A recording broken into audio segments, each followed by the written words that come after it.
नमस्कार। आज हम पैसों की दुनिया को थोड़ा खंगाल रहे हैं, पर शायद उस नजरिए से नहीं जिससे हम आमतौर पर सोचते हैं। जरा इस पर गौर कीजिए।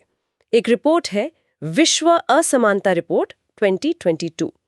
वो बताती है कि दुनिया के सिर्फ 10% सबसे अमीर लोग, उनके पास है 76% संपत्ति। 76%? हाँ, और वहीं दुनिया की आधी सबसे गरीब आबादी, उनके हिस्से में आती है महज 2% संपत्ति। सिर्फ 2%? ये आंकड़ा तो सच में चौंकाने वाला है ना? अपने आप में काफी कुछ कहता है। यकीनन। और ये तो मतलब सिर्फ एक पहलू है। आज हम जिस चीज पर गहराई से बात करेंगे वो है वित्तीय साक्षरता, यानी पैसे की समझ। बिल्कुल। और वो आम गलतियां जो हम अक्सर लोग कर बैठते हैं, और फिर कैसे वित्तीय रूप से स्थिर और शायद स्वतंत्र बना जा सकता है।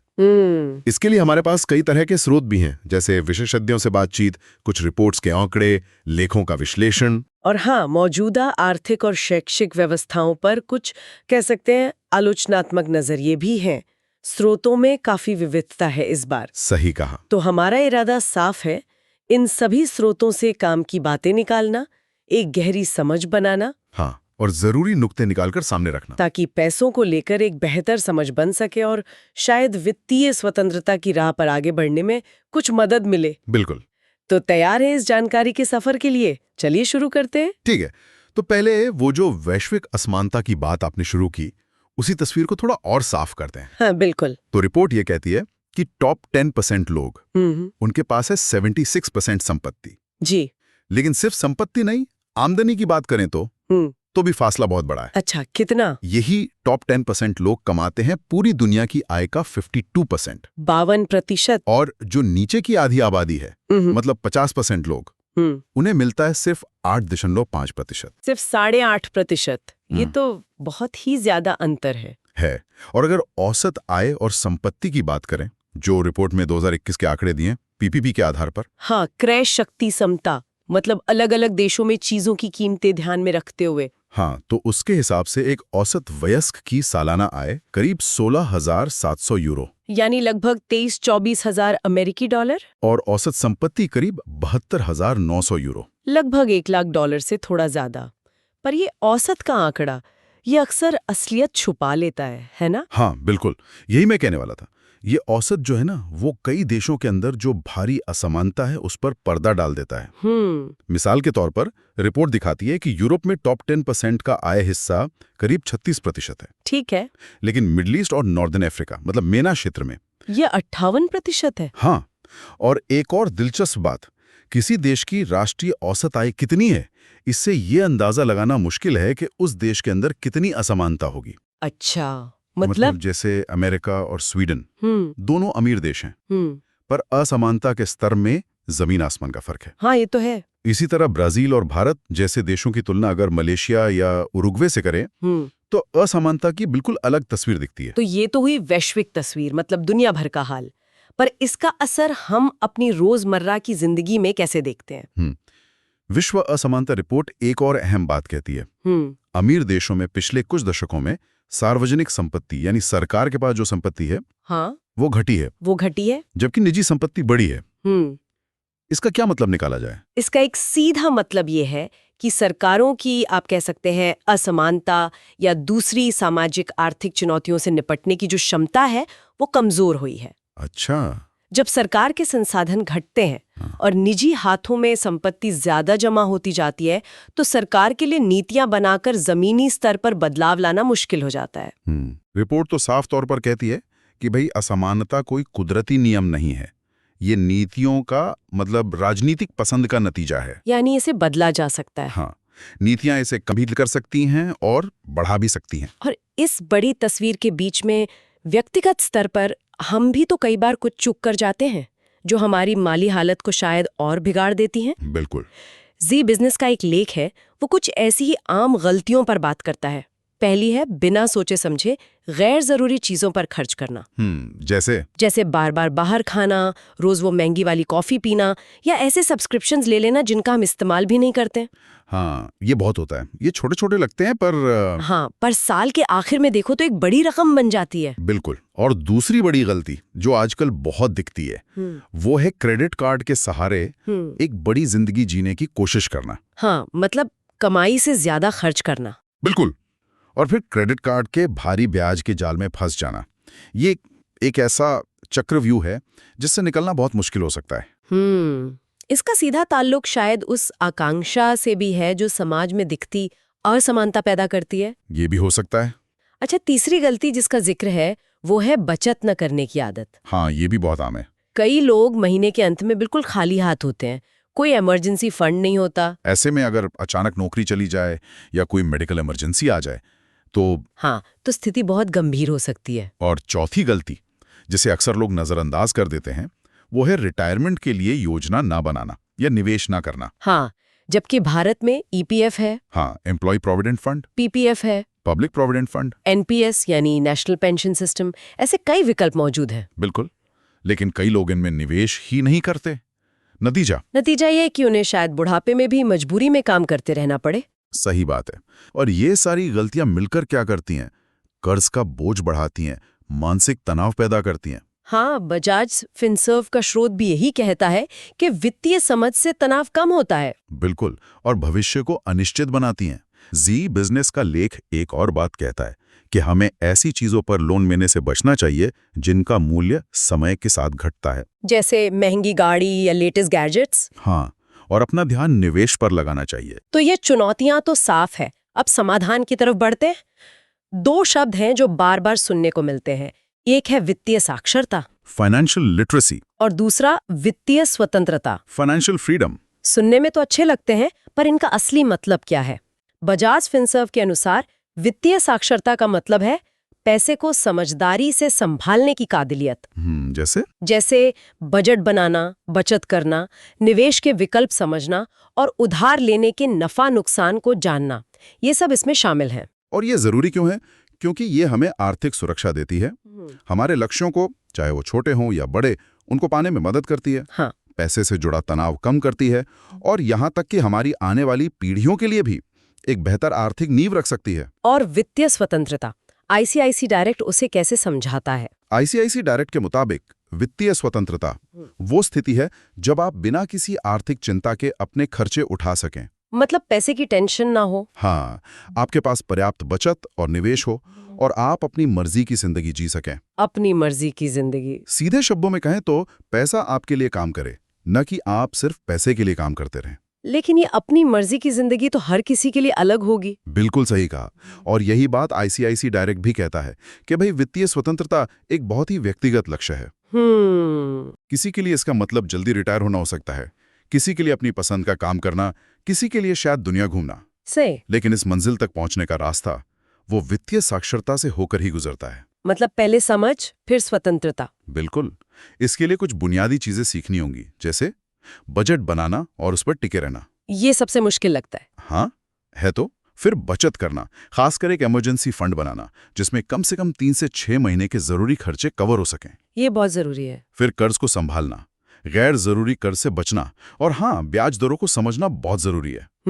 फिर निवेश के अलग अलग विकल्पों को जानना, जैसे एफडी है, शेयर बाजार है, बॉन्ड है, म्यूचुअल फंड है, ईटीएफ हैं। ईटीएफ यानी एक्सचेंज ट्रेडेड फंड। हाँ, जो म्यूचुअल फंड जैसी होते हैं, लेकिन इन्हें शेयर की तरह स्टॉक मार्केट में खरीदा बेचा जा सकता है। और बैंक खाते, लोन, बीमा जैसे जो वित्तीय उत्पाद हैं, उनकी समझ रखना। जोर देते हैं। हाँ, स्मार्ट लक्ष्यों की बात की जाती है। स्मार्ट यानी एस स्पेसिफिक, लक्ष्य स्पष्ट हो। एम मेजरेबल, उसे मापा जा सके। ए अचीवेबल, हासिल करने लायक हो। आर रेलेवेंट, आपकी जिंदगी से जुड़ा हो। और टी टाइम बाउंड, उसे पूरा करने की समय सीमा तय हो। तो लक्ष्य तय करना पहला कदम हुआ। हाँ, इसके बाद आता है बजट बनाना, और जैसा आपने कहा, सबसे मुश्किल काम उस पर अमल करना।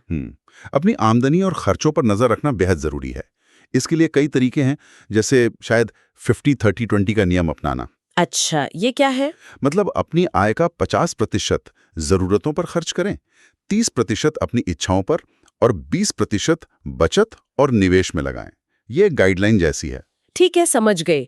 और एक और सलाह जो अक्सर दी जाती है, पहले खुद को भुगतान करो। इसका क्या मतलब है? इसका मतलब है कि जैसे ही आमदनी आए, सैलरी आए या बिजनेस से पैसा आए, सबसे पहले बचत और निवेश के लिए एक हिस्सा अलग रख दें। अच्छा, खर्च करने से पहले। हाँ, और फिर बाकी बची रकम से खर्च करें। इसे आसान बनाने के लिए बचत और निवेश को ऑटोमेट भी किया जा सकता है। ऑटोमेट मतलब? जैसे SIP, सिस्टमैटिक इन्वेस्टमेंट प्लान। उसमें हर महीने एक तय रकम आपके बैंक खाते से कटकर म्यूचुअल फंड जैसी योजनाओं में अपने आप निवेश हो जाती है। अच्छा, तो सोचना नहीं पड़ता। हाँ, अनुशासन बनाए रखने में ये बहुत मददगार है। यहाँ पर मधु लुनावत का जिक्र करना दिलचस्प होगा। वो द वेल्थ कंपनी की संस्थापक और CEO हैं। हाँ, सुना है मैंने उनके बारे में। मनी 9 के साथ एक इंटरव्यू में उन्होंने निवेश को लेकर कुछ खास बातें कही थीं। अच्छा, क्या कहा उन्होंने? उनका नजरिया काफी व्यवहारिक लगा मुझे। उनका मूल मंत्र है, पहले बचत या निवेश करो, फिर जो बचे उससे खर्च करो। हाँ, ये पहले खुद को भुगतान करो वाली ही बात हुई, पर सीधे शब्दों में। बिल्कुल। और नए निवेशकों के लिए वो म्यूचुअल फंड को सबसे बेहतर मानती हैं। उनकी सलाह है कि शुरुआत में अगर हो सके तो एक मुश्त मतलब लमसम रकम लगाएं और फिर नियमित निवेश के लिए SIP शुरू करें। ठीक है। और वे एक अच्छे म्यूचुअल फंड वितरक यानी डिस्ट्रीब्यूटर से सलाह लेने की अहमियत पर भी जोर देती हैं। हाँ, ये भी जरूरी है, खासकर शुरू में। उन्होंने बाजार के उतार चढ़ाव यानी अस्थिरता, वॉलेटिलिटी को संभालने पर भी जोर दिया था, खासकर नए निवेशकों या छोटे शहरों Tier 2, Tier 3 के निवेशकों के लिए। हाँ, ये बहुत महत्वपूर्ण बिंदु है, क्योंकि बाजार ऊपर नीचे तो होता ही है। तो मधु लुनावत का मानना है कि SIP अस्थिर बाजारों में खास तौर पर फायदेमंद होती है। कैसे? क्योंकि जब बाजार गिरता है तो आपकी उसी तय रकम से आपको म्यूचुअल फंड की ज्यादा यूनिट्स मिल जाती हैं। अच्छा, हाँ, दाम कम होने पे ज्यादा माल मिल गया। बिल्कुल, जिससे लंबी अवधि में फायदा होता है। इसलिए उनकी सलाह है कि बाजार गिरने पर घबराकर SIP बंद नहीं करनी चाहिए। ये बहुत अहम सलाह है। अक्सर लोग डर कर बंद कर देते हैं। हाँ, उनकी कंपनी द वेल्थ कंपनी इसी सोच पर काम करती है। Tier 2, 3 शहरों पर फोकस करना, निवेश का वैज्ञानिक तरीका अपनाना, अस्थिरता को मैनेज करना और सरल उत्पाद पेश करना।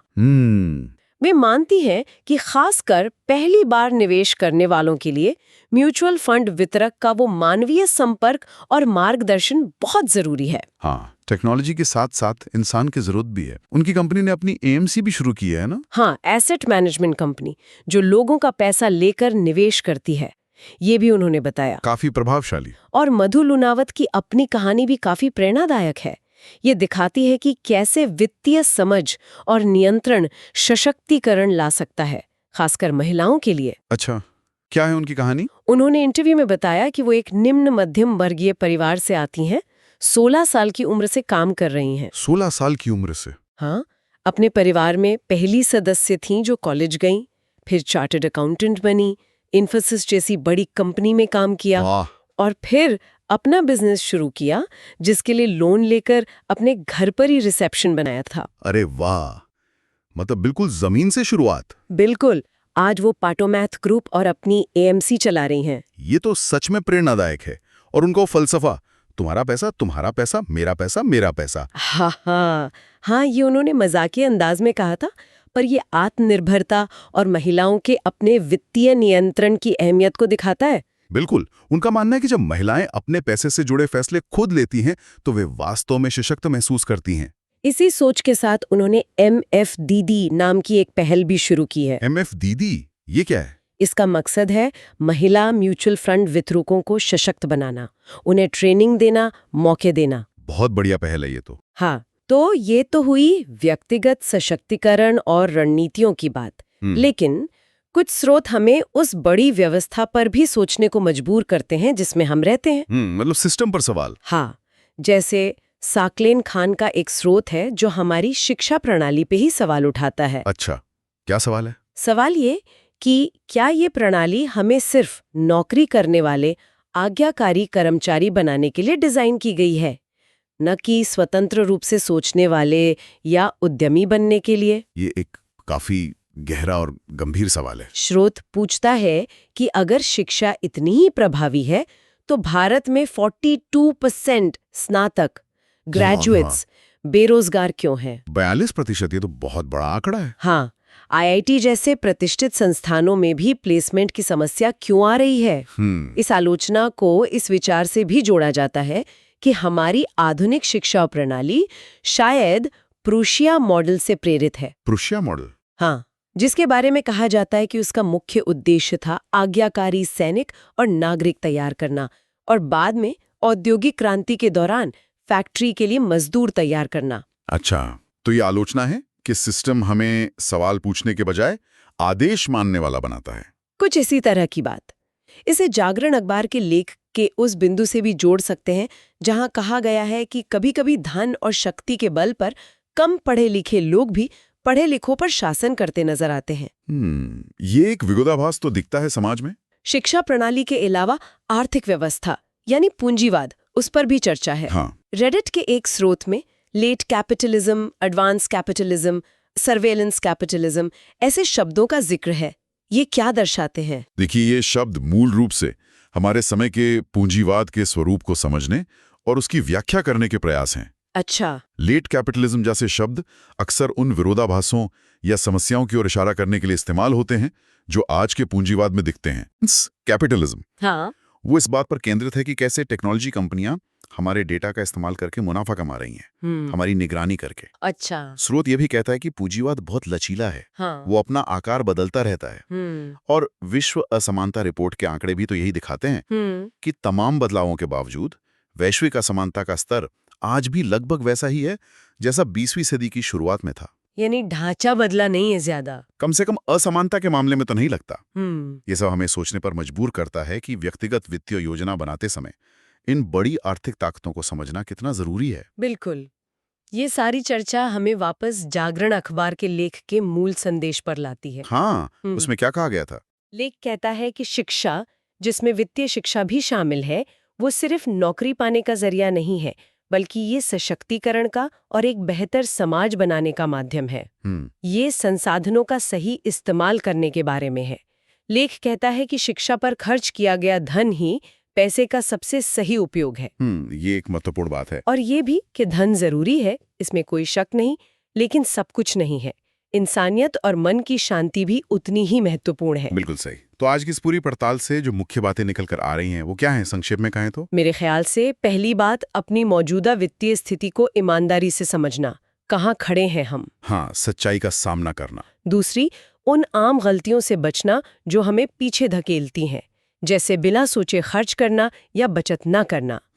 तीसरा, अपने लिए स्पष्ट मापने योग्य लक्ष्य बनाना, स्मार्ट लक्ष्य। हाँ, और फिर एक ठोस योजना पर काम करना, जिसमें बजट बनाना, नियमित बचत करना और समझदारी से निवेश करना शामिल हो। बिल्कुल। और जरूरत पड़ने पर जानकारी हासिल करने और सलाह लेने से ना हिचकिचाना। हाँ, चाहे वो किताबों से हो, भरोसेमंद ऑनलाइन स्रोतों से या फिर किसी वित्तीय सलाहकार से। सबसे जरूरी है अपनी आर्थिक जिंदगी का नियंत्रण अपने हाथों में लेना। हाँ, और जैसा ICICI डायरेक्ट ने सुझाया था, नियमित रूप से अपनी वित्तीय सेहत का जायजा लेते रहना, एक तरह का फाइनेंशियल हेल्थ चेकअप। ये भी अहम है।